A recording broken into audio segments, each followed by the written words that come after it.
If you are capable of causing depression to yourself, I'm saying this not without any concern for your illness or not due to lack of compassion, because that is the nature of what's happening to you. If you are causing depression to yourself, you are able to generate substantial amount of intense emotions and thoughts, but in the wrong direction. If you don't have very strong emotions, very intense thoughts about something, you cannot get depressed.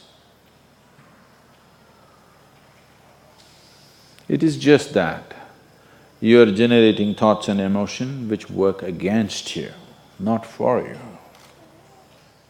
So you are strong enough to cause depression to yourself because for you to cause a mental illness for yourself, unless you're pathologically ill, which is just a small number of people, rest are all self-created. Most of them are self-created. A few are pathologically ill, they cannot help it. It just comes from within because of genetic and other factors. Almost everybody here, if we train them towards a certain kind of thought process and emotion and push them a little bit with the outside situations, almost everybody will go lose their mental balance.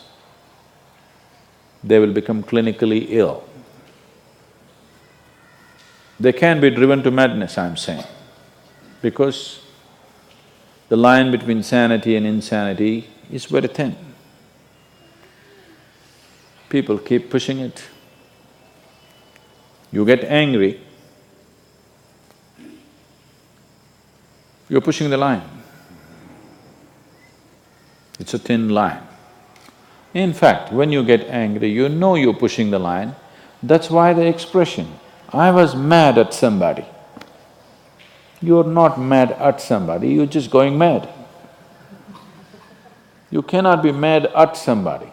You're just pushing your sanity, the boundaries of sanity, and moving into insanity for a certain period of time and coming back. You do one thing every day, you try this, 10 minutes a day. Try intense anger on somebody. What?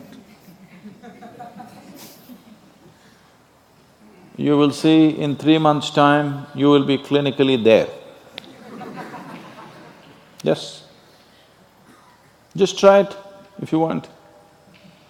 Because if you keep pushing the line, you go mad and you come back, you go mad and you come back, one day you're not able to come back, that's all. One day you're not able to turn back, then you're clinically ill. You must understand, even if you got angry for a moment, you're already ill. Maybe you don't get the certificate of diagnosis. They don't slap a certificate on you that you're gone, but you are going, isn't it? You think it's your right to throw tantrums? You think it's your right to get angry with people? You think it's your privilege to be depressed so that you'll get attention from somebody? You keep playing this, one day you will not be able to turn back. Keep crossing the line every day, one day you will see you cannot cross back. That day, you need a doctor. Till then, everybody needed a respite from you, but the day you can't cross back, they get the respite because now they can catch you and give you to a doctor. Otherwise, you're temporarily going mad every day, many times a day. They cannot even send you to an asylum, they have to bear with you, your family, your friends, your people around you. If you get at least truly clinically ill, we can hand you over. There's one temple in Tamil Nadu, where they chain you and keep you. Where there is no hospital, no psychological for ailments, there's no hospital, there is a temple that somebody created which is supposed to push people back into sanity. So, families just take them and leave them there, they're shackled and left in the temple. You give them some money, they'll feed you, and you're just there like an animal, tied up. I think if hospitals were run like this, a lot of people wouldn't go crazy. They would maintain their sanity. Right now it's too deluxe.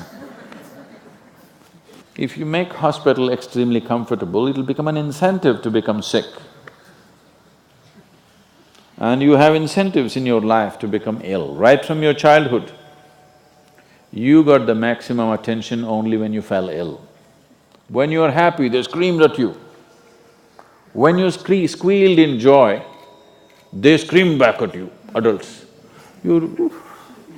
then boo-boo, boo-boo, boo-boo, boo-boo. When you are a child, physical illness is good because you'll get attention from your mother and father and everybody around you, and you don't have to go to school on that day. So you learn the art of falling physically ill. But once you get married, you learn the art of becoming mentally ill. Because if you want to get attention, you go sit in a corner, act depressed, people will pay attention to you. So, you keep playing this game, one day you're not able to cross the line back. That day, you're clinically ill. Unfortunately, in many ways, not just in the way that I said now, in many different ways, I would say 70% of illnesses on the planet, all kinds, are self-created. Even if you get an infection, there is a way. If you keep yourself in a certain way, physically and mentally, the virus and the bacteria will not work the same way as it works upon somebody else.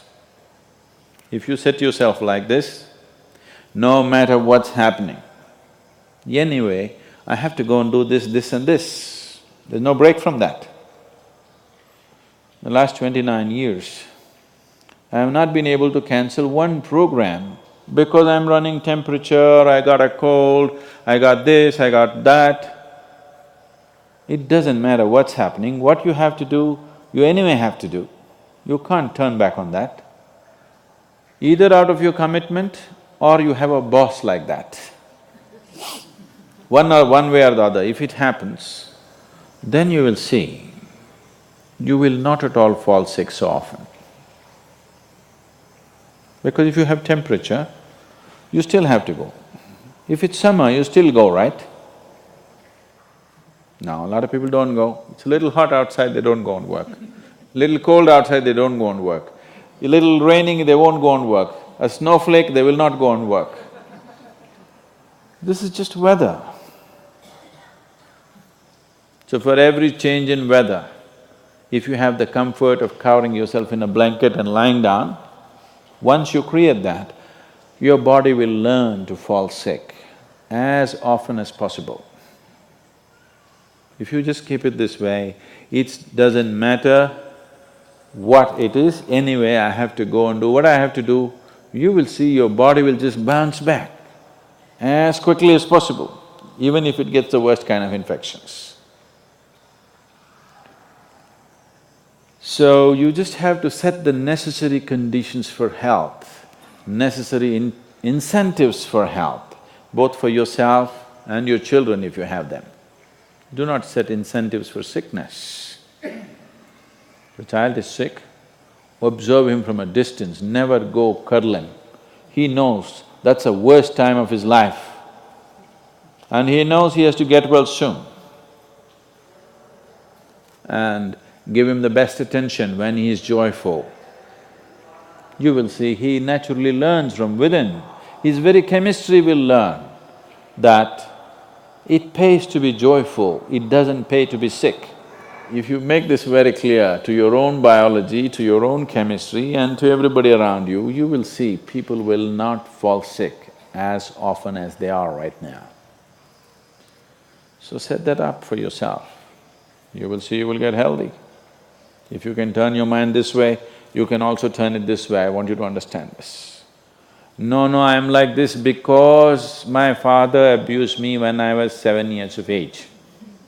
If you know all that bullshit, you can as well turn yourself around, isn't it? It's time. You must understand, mentally, physiologically, chemically, energy-wise, you must clearly understand it doesn't pay to be sick, unhappy, depressed. It doesn't pay. To be joyful and ecstatic, it pays. If you make this clear to all these people inside, they will all behave properly.